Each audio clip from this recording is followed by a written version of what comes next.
Career सताए हमें बताए, पुलिस सताए हमें बताए, प्रशासन सताए हमें बताए, बिल्डर सताए हमें बताएं, कोई सताए हमें बताए, करे हक की बात हमारे साथ।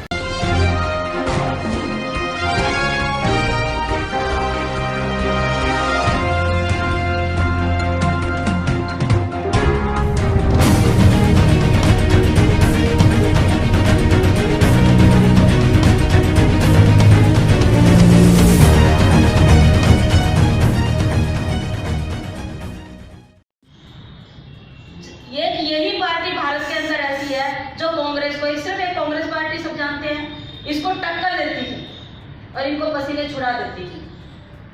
और ये जो नौकरियां और ये सारे ऐसो आराम, ये सारी चीजें कहते हैं ना, कांग्रेस ने दी, कांग्रेस ने नहीं दी।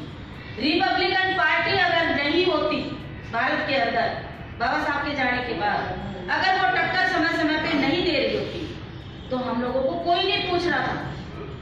संविधान तो आज भी है, हमें क्यों मरना पड़ रहा है, क्यों लड़ना पड़ा, क्यों आंदोलन करने पड़ रहे हैं, क्यों आक्रोश है हमारे अंदर, क्यों दर्द है हमारे अंदर। हमारे बच्चे डॉक्टर इंजीनियर क्यों नहीं बन सकते, क्यों गरीबी है हमारे अंदर। पढ़े लिखे जो सर्विसमैन है उनके पास में भी बहुत पैसा नहीं है, वो भी कुछ नहीं कर सकते। लेकिन एक मनुवादी जो मनुवादी सोच को रखता है, उसके पास नौकरी ना हो, खेत ना हो, कोई साधन ना हो, उसके बाद में भी वो बहुत बड़ा काम कर जाता है। क्यों? हम लोगों के पास सब कुछ होते हुए हम कुछ नहीं कर सकते। किस लिए? क्योंकि ये हमारे अंदर एक हीन भावना जो मनुवाद ने जो कर दी है ना, मनुवाद जो है मन की स्थिति को बदलने वाला। इंसान तो सब है, सारी जातियां इंसान है, सब एक तरह से पैदा होती है, खाती है, पीती है, सोती है, उठती बैठती, सब वही काम है। लेकिन क्या ना, मानसिक मन को बदलने वाला, वो मन को इस तरीके से बदल दिया उन्होंने कि हमारे लोग जो सोचते हैं कि मंदिरों में जब जाएंगे ना, किसी भगत के पास जाएंगे ना, गंडा ताबीज लेंगे ना तो हमारे काम चल जाएंगे। वो ये नहीं सोचते कि हमारे कर्म से सब कुछ होगा। इस तरीके से उन्होंने मानसिकता को हमारे जो गरीब लोगों की, हमारे जो पिछड़े लोगों की इस तरीके से बदली कि वो बिल्कुल अंधेरे में चले गए। इसी तरीके से बैठे बैठे भगवान का नाम लेते रहते हैं कि भगवान हमारे को सब कुछ देगा, लेकिन वो है ही नहीं तो देगा कहां से। मैं धर्म समझती हूँ मानवता को, जिसके अंदर हृदय है, जिसके अंदर दिल है, जिसके अंदर पीड़ा है, जो एक दूसरे का दुख समझता है, वो है धर्म। हर इंसान का, हर जाति का, जितने बोलते जाति है, जाति समझती हूँ कर्म, जो हम हाथों से कर्म करते हैं। जब तक हम कर्म ही नहीं करेंगे तब तक हमारे को कौन समझेगा। जिसने लोहार का काम किया, कर्म किया, उसको लोहार बना दिया। जिसने चमड़े का काम किया, उसको चमार बना दिया। जिसने हल जोता, उसको जाट बना दिया। और बेफालतू के जो गंडे ताबीज बना रहे उनको पंडित बना दिया। तो जो कर्म किया, जो कर्म है वो पूजा है और वो ही जाती है। और धर्म है इंसानियत। मेरी नजर में, मैं एक महिला हूँ और बचपन से लेके अभी तक मैं ना किसी जाति को मानती हूँ, ना किसी धर्म को मानती हूँ। मैं किसी को नहीं मानती हूँ, क्योंकि जब हमारे अंदर ये सारे संस्कार ही नहीं है तो फिर किस बात की जाती है। रिपब्लिकन पार्टी ऑफ इंडिया बनाने के पीछे बाबा साहब का यही उद्देश्य था कि जो दिमाग है ना, जो दिमाग सोए हुए हैं, जो मनुवादी ने जकड़ लिए हैं, उनके मन को जो पकड़ लिया है, उनके दिमागों को खोला जाए कि जागो, हमारा उद्धार कहाँ है। पार्लियामेंट में, संसद भवन में, प्रधानमंत्री की कुर्सी पे पहले जो राजा महाराजा हुआ करते थे वो अपने बच्चों को बैठा देते थे, अपने लड़की को बैठा देते थे राजगद्दी पे। एक बाबा साहब ने ही वो तोड़ी है प्रथा, संविधान को लिख के कि हर घर में राजा है। आप हर एक राजा, मेरी नजर में आप प्रजा नहीं हो, आप हर एक राजा। क्योंकि जब कोशिश करोगे, कर्म करोगे और अपनी मानवता को जगाओगे, अपने धर्म पे चलोगे, तो आप हर कोई राजा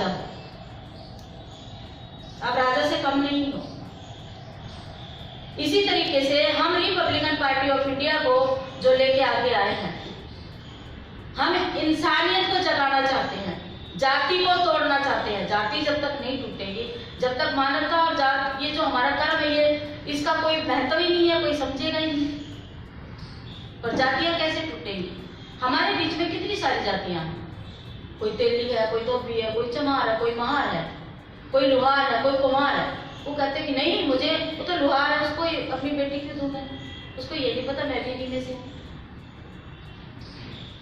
रिश्ते बनाओ काबिलियत पे, बच्चों की जोड़ियां बनाओ, जाति के आधार पे नहीं, धर्म के आधार पे नहीं। जब ये सारी चीजें चलेंगी तो जाति अपने आप ही खत्म हो जाएगी।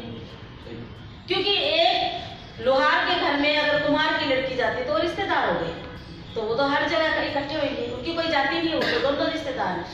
इसी तरीके से जातियां जो है खत्म होंगी।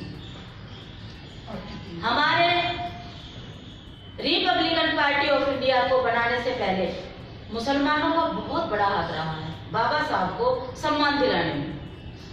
जिस टाइम बाबा साहब कमेटी से चुन के गए थे तो उस टाइम पे भी किसी ने उनको कुर्सी नहीं दी थी।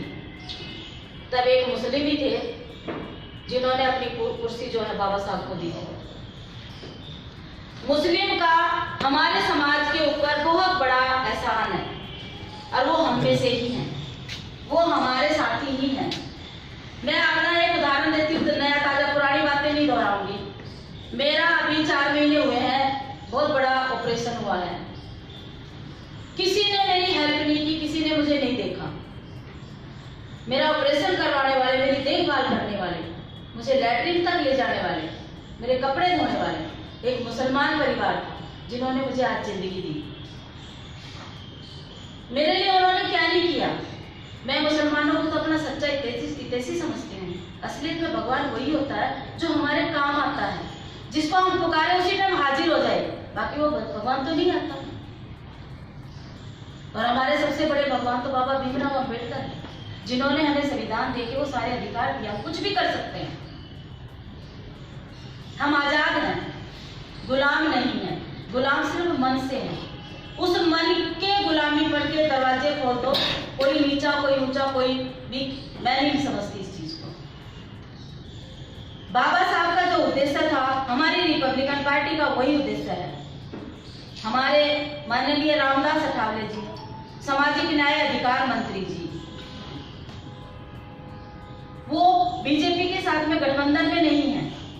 सबको जो है वहम है कि वो गठबंधन में है। अगर वो गठबंधन में होते तो हम आधी ज्यादा स्पीच बीजेपी की देते, हम ज्यादा स्पीच बीजेपी की देते। जैसे अभी नया गठबंधन हुआ है बीएसपी का और सपा का, तो वो आधी, मैंने गाड़ी भी देखी और झंडे भी देखे, एक तरफ बीएसपी के एक तरफ सपा के हैं, लेकिन हमारे साथ नहीं है। हमारा बीजेपी से कोई मतलब नहीं है। बीजेपी सत्ता में है, सरकार का सबका मतलब होता है। जब साहब महाराष्ट्र से है और महाराष्ट्र में इनका अच्छा गढ़ है, एमपी वहां से है, बीजेपी की सरकार बननी थी तो उन्होंने इनसे सपोर्ट मांगा हाथ जोड़ के, तो इन्होंने सपोर्ट किया है। और वो इसलिए किया है ताकि एक कमरा हमें मिल जाए, नहीं तो कोई जगह ही नहीं है।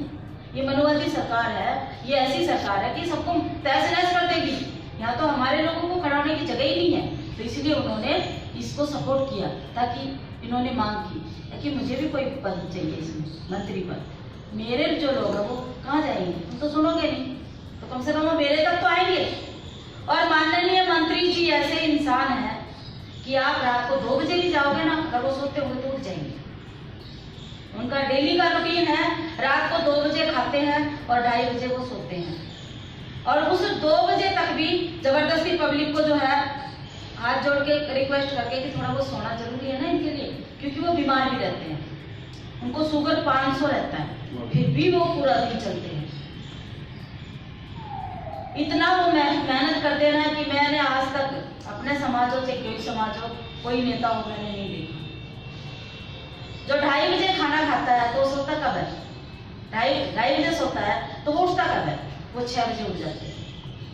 6 बजे उठ के नहा धो के उसके बाद में फिर वो बैठ जाते हैं आगे, ताकि मेरे लोग आएंगे, मेरे भाई आएंगे, उनकी समस्या मुझे सुननी है। ठीक है, बीजेपी में सारे काम नहीं होते क्योंकि मनुवादी सरकार है, नहीं होते, लेकिन हम जब जाते हैं हमारी सुनते तो हैं। हमारे मन को तसल्ली तो होती है कि उन्होंने इतने अच्छे से, इतने अपनेपन से हमारी बात सुनी।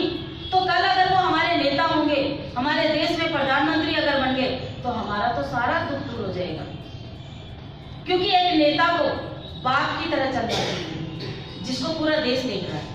मैं बहन जी के बारे में भी यही कहती थी जब मैं बीएसपी में थी, कि बहन जी को सोचना चाहिए कि पूरे देश की प्रजा तेरे बच्चे हैं। उनको तो एक बुआ बोलने की वजह से उनको गुस्सा आ गया।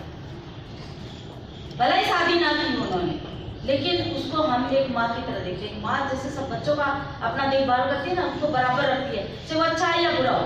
जब उनको समाज ने नेता चुन लिया, तो उनकी नजर ये होनी चाहिए कि मेरे बच्चे मुझे पुकार रहे हैं, मेरे बच्चों को मेरी जरूरत है। लेकिन नहीं, वो हर स्टेट के अंदर 5 साल में एक बार निकलती है, जब इलेक्शन का दौर होता है, जब बहुत बड़ी लाखों की तादाद में रैली होती है। लेकिन हमारे मंत्री जी अमेरिका में हैं, वो होते तो आप इतने से लोगों में भी आ जाते, खुशी खुशी तो भी खुश होते, क्योंकि उनको समाज का दर्द पता है। बहन जी के पिताजी फिर भी सर्विसमैन थे सरकारी, उन्होंने इतना तकलीफ नहीं देखी, क्योंकि सरकारी सर्विसमैन सबको पता है अभी इतनी तकलीफ नहीं होती। रामदास अठावले जी के बचपन में जो है बहुत छोटे थे जब पिताजी गुजर गए थे। उनकी माँ ने झाड़ू पोछा करके उनको पाला है, उनको पढ़ाया लिखाया है, उनको संस्कार दिए हैं, और उन्होंने दलित पैंथर को के साथ मिलके इस समाज के लिए लड़ाइयाँ लड़ी है। उनके देखोगे तो पुराने फोटो अगर कहीं नजर आ गए, कहीं कपड़े फट रहे हैं, कोई पुलिस खींच रही है, डंडे मार रही है, लेकिन बहन जी के सामने वो सारी चीजें नहीं है। दर्द किसको पता होगा? मेरा सर टूटा है तो मेरे को जो दर्द हुआ है, आपका फूटेगा तभी पता चलेगा। ये तो आपको खून बहता दिख रहा है। तो दर्द उस इंसान को ज्यादा होगा जिसने सारी तकलीफें झेली हैं, जिसने ये दर्द सहा है और उनको इस दर्द का पता है। तो हम बोल भी देते हैं ना, साहब ये सारे आपके ऊपर चढ़े हुए हैं, इनको थोड़ा दूर कर दे। भले नहीं, इनको सबको आने दो। चाहे पार्टी के साथ गद्दारी कर रहा, आप कहेंगे साहब इसको दूर हटाओ, इसकी जगह किसी और को स्थापित करो, बोला नहीं, आज नहीं तो कल सुधरेगा। लेकिन कहाँ जाएगा? वो हर किसी के साथ न्याय करते हैं। पार्टी की मुहिम बताओ। हम महिलाएं जो हैं, हम महिलाएं अगर जाती है किसी भी पार्टी में चल जाओ, बीएसपी में मैं काम किया, सारे नेता ऐसे देखते नीचे से ऊपर तक, उनकी सोच ऐसी रहती है। लेकिन आप रामदास अठावले जी के पास चले जाओ, हर महिला सुरक्षित है, पूरी रात बैठी रहो, सब उनके लिए बहन है, बेटियां हैं, उसके अलावा कुछ नहीं। एक बार अगर उनसे मिलोगे ना तो सब कुछ भूल जाओगे। ये उनकी इंसानियत है, और इतना अच्छा दिल है, वहां से निराश कोई नहीं आता। हमारी पार्टी की जो मुहिम है, हमारी पार्टी की जो मिशन है, वो तो सबको पता बाबा साहब का मिशन क्या था। वो जो बाबा साहब का मिशन था, बाबा साहब की जो लकीर थी, उसी में ये पार्टी है, उन्हीं की वो पार्टी है, उसी रास्ते से हमें जाना है। हमारा सपना, हमारा मिशन, मेरी सोच, आप लोगों की सोच एक ही होनी चाहिए कि बाबा साहब की कुर्बानी का अगर हम जान दे के भी अगर थोड़ा सा मूल्य चुका देना तो हम धन्य हो जाएंगे, हमारा जीवन सफल हो जाएगा। नेता बन के पैसा कमाना सब कुछ नहीं होता। मेरे साथ 2 गनमैन आ जाते, मैं ले आती किराए की, सारी चीजें दिखा देती, कहाँ भी मैं राष्ट्रीय उपाध्यक्ष हूँ। वो चीजें सब कुछ नहीं होती हैं। सच्चा सिपाही वही है, उस बाबा साहब की जो असली मुहिम है उसको लेके चले, उनके नक्शे कदमों पे चले और उस मिशन को पूरा करे जो उन्होंने एक सपना देखा था, ताकि मेरा भारत मेरा हो, मेरे भारत के अंदर मेरे समाज के लोग मूल निवासी राज करें और उनके सारे दुख दर्द खत्म हो जाए। तो पार्टी की जो विचारधारा है वो बाबा साहब की है, बाबा साहब की जो विचारधारा पार्टी से जुड़ी हुई है, ये पार्टी ही बाबा साहब की है। हम तो उनके कार्यकर्ता हैं, उनके पैरों के धूल भी नहीं है। इसलिए असली मिशन कहाँ पे है वो आप जान सकते हो। बहन जी ने एक शब्द बोला था अभी गठबंधन करने के बाद में कि बीएसपी का रिजेक्टेड माल, बीएसपी का रिजेक्टेड माल बीजेपी में जा चुका है या जा रहा है या और पार्टी में जा रहा है। किसने कहा बीएसपी का रिजेक्टेड माल है? सारे भीमराव अंबेडकर के भारत रत्न के बेटे हैं, बेटियां हैं। कैसे वो बीएसपी का बीएसपी इतनी बड़ी होगी, बाबा साहब से भी बड़ी होगी, उसने सबको रिजेक्ट कर दिया। बाबा साहब ने अधिकार दिया हमें हर जगह खड़े होने के लिए। बाबा साहब ने खुद कहा है, अगर एक दीवार ऊंची हो जाती है, आपको झांकने का ना दिया जाता हो, तो आप दूसरी दीवार खड़ी कर दो। अपनी जिंदगी बनाने के लिए अगर हमें समाज का काम करना तो हम कहीं भी खड़े होकर कर सकते हैं, पार्टी की भी जरूरत नहीं है। तो हम रिजेक्टेड माल कैसे हो गया? मैंने बहन जी को चेतावनी देके पार्टी छोड़ी थी 2009 में। 2009 में मैंने पार्टी छोड़ी थी। 2009 में मैं मुलायम सिंह से मिली थी। मुलायम सिंह ने मुझे मेंबर ऑफ पार्लियामेंट की टिकट दी। नहीं किया मैंने काम, क्योंकि मैं बाबा साहब की बेटी हूँ, भीम पुत्री मुझे लोग बोलते हैं, तो मैं सच्ची सिपाही हूँ उनकी। टिकट लेके आई, नहीं मैंने उस पर काम किया। क्यों करूँ मैं काम? मेरे बाबा साहब के खिलाफ है। मेरे बाबा साहब ने जो सपना देखा था वो पूरा कर ही नहीं सकते। तब से लेके अब तक किसी पार्टी में नहीं गई। और अब आगे मैं आरपीआई को जब नेट पे मैंने खोजा, किताबें पढ़ी, आरपीआई को खोजती रही। और एक दिन मेरे को ज्यादा दिन भी वो पार्टी में आए हुए, 1 अप्रैल को मैं पहली बार रामदास अठावले जी से मिली थी। किसी ने मुझे कहा मंत्री जी को बुला दो, तो मैंने उनको बोला मैं आ जाएंगी, क्योंकि बड़े बड़े नेता जैसे मुलायम सिंह यादव है, लालू प्रसाद यादव है, अखिलेश जी हैं, और इनसे सबसे अखिलेश ने तो मेरे से हाथ मिलाते हैं। सब मुझे जानते हैं अच्छे से, बहुत अच्छे से। मैं एक तो कहते हैं कि हम उन्हें जानते हैं, वो मुझे सब जानते हैं। मेरा नाम लेके अगर मिलोगे तो वो सबसे बात करेंगे। लालू प्रसाद यादव तो कहते हैं आ गई बा फूलन देवी।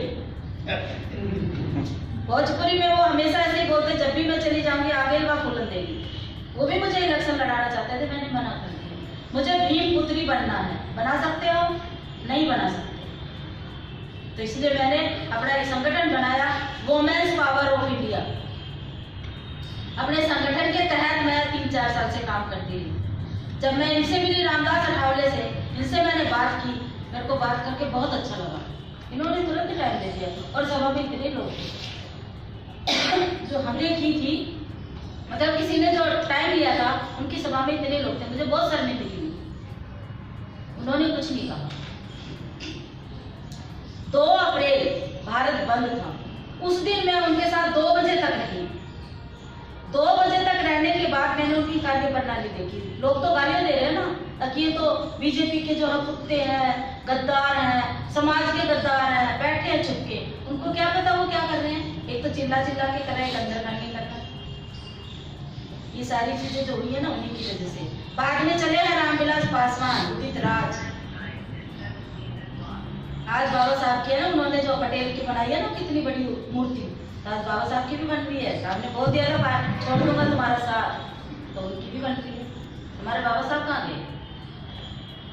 तो मैंने जब 2 अप्रैल को उनको देखा रात के 2 बजे तक, तो मैंने डिसाइड कर लिया कि अगर बाबा साहब का मिशन पूरा हो सकता तो यही से हो सकता है, क्योंकि हमारी सुनने वाले हैं। हम जिन्हें दर्द बता सके अपने समाज का, अपने अड़ोसी का, पड़ोसी का, अपने देश का, अपने स्टेट का, अपने जिले का, जब हम दर्द सुनाने के लिए कोई जगह ही नहीं है कि कहाँ जाए।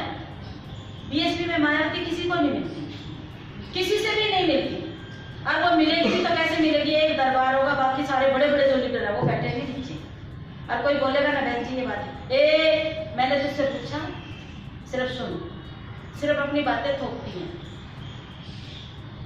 और ये समाज इतना पीड़ित है, इसके ऊपर थोपना नहीं। सबने तो थोपा सदियों से, सदियों से सबने थोपा। आज इनकी सुनने का टाइम है, और सुनने के लिए उन्होंने हमें प्रेरणा दी है। बाबा साहब का जो मिशन है वो ये था। बाबा साहब भी तो सुनते थे, देखते थे, दर्द समझते थे, तभी तो उन्होंने इसको सारी चीजें कुर्बान कर दी कि मेरे सैकड़ों, मेरे लाखों करोड़ों बच्चे अनाथ हो जाएंगे अगर मैं अपने आप को देखूंगा तो, अपने बच्चों को देखूंगा तो। एक बच्चा है ना, चलते चलते ठोकर लग जाती तो कलेजा फट जाता है माँ का और बाप का। उनके ऊपर क्या गुजरी होगी जब उन्होंने हंसते हंसते सारी कुर्बानियां दी थी। आज हमारे रामदास अठावले जी 3 दिन से अमेरिका में गए हुए हैं, वहां पे गए हुए हैं लंदन। बाबा साहब के रूम में उनको रुकने का मौका मिला, सोफे पे नहीं बैठे, उनके बराबर में खड़े होकर फोटो खिंचवाएंगे, उनके सोफे पे नहीं बैठे। आज रात को वो आएंगे वहां से, उनके जो आज कहते हैं ना बीजेपी वालों ने ये जो मैं उनको गुमराह करने के लिए अम्बेडकर की जूतियां चप्पल सारी चीजें वो करनी है और उनका वो खरीद लिया बंगला भी विदेश से, लंदन से। ऐसा नहीं है, ये रामदास अठावले की शर्त थी, क्योंकि जो हमारा है वो हमारे पास होना चाहिए। सत्ता तो पता नहीं कब आएगी, उससे पहले ये जो बैठे हैं जिनको हम सपोर्ट करते हैं, वोट तो कोई ना कोई देता ही है ना। यहाँ कितने लोग कसम खा के जाएंगे कि हम बाबा साहब का इस मिशन को पूरा करेंगे, बाहर जाके हो सकता है किसी की बात सुन के मन बदल जाए। तो जो चीज हमारी है, मैं हूं तो मैं वो काम करूंगी ना जो मैं कर सकती हूँ। तो इसीलिए इन्होंने धीरे धीरे चल रहे हैं रामदास अठावले जी बाबा साहब की सारी चीजें अपने कब्जे में करने के लिए। समाज की है तो समाज में ही रहनी चाहिए। उनको इतनी खुशी हुई ना वहां पे उस रूम में जाके कि वो रो पड़े। उन्होंने वहां पे रजिस्टर में लिखा है और वो रजिस्टर की जो कॉपी है वो फेसबुक पे भी डाली हुई है कि मैं आज बहुत खुश हूँ। बाबा साहब जहाँ ठहरे थे, बाबा साहब जहाँ पढ़ते थे, वहां पे मुझे आने का मौका मिला। आता तो जाता तो पहले भी है, लेकिन दूसरी जगह ठहरते थे। वो इतने खुश हुए बहुत ज्यादा। तो दर्द उसको होगा ना जिसने दर्द झेला होगा। बाबा साहब का दर्द भी वही समझ सकता है ना जिनके साथ बीती होगी। एक राजनेता बनना और एक मिशनरी बनना, दोनों में अंतर है। बहन जी ने मिशन को उखाड़ के फेंक दिया। 5000 मिशनरी लोग जिन्होंने अपने घर बार बेच के भी लगा दिया था, उनको उखाड़ के फेंक दिया। आज उनके बेचारे ऐसे भटक रहे हैं, रो रहे हैं अपने बदनसीबी पे। कहाँ जाए, किस पे विश्वास करें? सच्चाई पे भी वो विश्वास करने के लिए तैयार नहीं है, क्योंकि उनमें मैं भी थी, पर मैंने पहले उनको बोला था, मैंने पार्टी पहले छोड़ दी थी। ऐसे लोग हैं कि जिनके अच्छे खासे घर थे, अब झोपड़ी भी नहीं है, और लोग धुतकार रहे हैं और वो सिर्फ कहानियां सुनाते हैं बीएसपी की। काशीराम जी के साथ जाते थे, आलू मांगते थे, प्याज मांगते थे, आटा मांगते थे, जंगलों में समय बिताते थे, क्या क्या हुआ करता था, वो सारी चीजें वो सुनाते हैं, लेकिन कुछ नहीं होने वाला। क्या बहन जी उनके दर्द सुनेगी? क्या वो दोबारा से आ सकते हैं? क्या उनकी कुर्बानियां कुछ दे सकती है? बाबा साहब की कुर्बानी दे दिया कि आज हम खड़े हैं। इसीलिए रिपब्लिकन पार्टी ऑफ इंडिया, ये समझ लो कि बाबा साहब आज भी जिंदा हैं। उन हर दुखी पीड़ित लोगों का दर्द सुनने के लिए हमेशा तत्पर रहती है। मुझे आप जब भी बुलाओगे तो द्वार में भी बुलाओगे, मैं आऊंगी। अगर मैं कहीं बाहर नहीं हूँ, किसी टाइम भी आप समय मांगोगे, कोई भी काम होगा, हम तुरंत तैयार हैं, क्योंकि काम ही ये है। बाबा साहब ने क्या किया था? उनको ये थोड़ा ना था कि मुझे खाना खाना है, बाद में मिलूंगा, नहीं। इसी तरीके से हम लोग भी हैं। और मेरी खुशनसीबी है ताकि मेरा जो जन्म है वो भी 14 अप्रैल का है। तो इसीलिए मैं एक चीज सोचती, बाबा साहब ने सब कुछ कुर्बान कर दिया, हमने तो कुछ कुर्बान करना भी नहीं है। हमें तो सिर्फ सच्चाई बतानी है और दिमागों को खोलना है। बाकी तो सारे अपने आप ही आ जाएंगे, सब अपने आप ही संभाल लेंगे, सब समझदार हैं। तो इसलिए जो पार्टी का जो मिशन है, वो मिशन बाबा साहब का एक ही है, असली मिशन यही है। काशीराम जी इस पार्टी से लीडर बने, मानती हूँ कि आरती गिरवी रखा हुआ था, लेकिन वो छुड़ा के आरपीआई को आगे भी तो बढ़ा सकते थे। मैं उनको गलत नहीं बोल रही, क्योंकि समाज के लिए उन्होंने बहुत कुछ किया है। लेकिन एक सोच है, जब बाबा साहब के प्रति के दिल में दर्द था, तो आरपीआई को भी तो आगे बढ़ा सकते थे ना। आरपीआई बाबा साहब ने रजिस्टर्ड करवाई थी, संस्थापक उसके ये थे, लेकिन अब बाबा साहब तो नहीं है। वो आरपीआई को दोबारा रजिस्टर करवा सकते थे, बीच में कोई और तो था ही नहीं उसमें। ये आरपीआई दोबारा जिंदा हो सकती थी, ये मिशन दोबारा जिंदा हो सकता था, लेकिन नहीं, इसमें राजा बनने का शायद मौका उनको नहीं मिलता, क्योंकि सब राजा उसमें वो सबकी है। रिपब्लिकन पार्टी ऑफ इंडिया में आज मैं यहाँ पे हूँ, कल आप हो सकते हैं, वो हो सकते हैं, कोई भी हो सकता है। रामदास अठावले हैं, उन्होंने 1998 में इस पार्टी को संभाला, जब कोई नहीं था इसका मतलब। आज वो है, कल हो सकता वो ना हो, कोई और हो। तो रिपब्लिकन पार्टी ऑफ इंडिया तो हमारे मूल निवासियों की अपनी एक धरोहर है। जैसे बाबा साहब के चश्मे भी एक धरोहर के रूप में मानते हैं ना, इसी तरीके से उनकी पार्टी के लिए यही तो हमें सत्ता तक लेके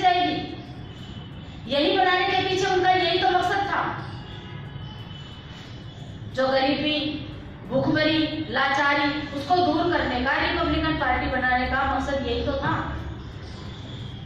तो इसलिए मैं आप लोगों से है ज़्यादा और बात ना करते हुए, मिशन आपको समझ में आ ही गया, तो मैं हाथ जोड़ के आप लोगों से प्रार्थना करूंगी कि बाबा साहब को अगर सच्चे दिल से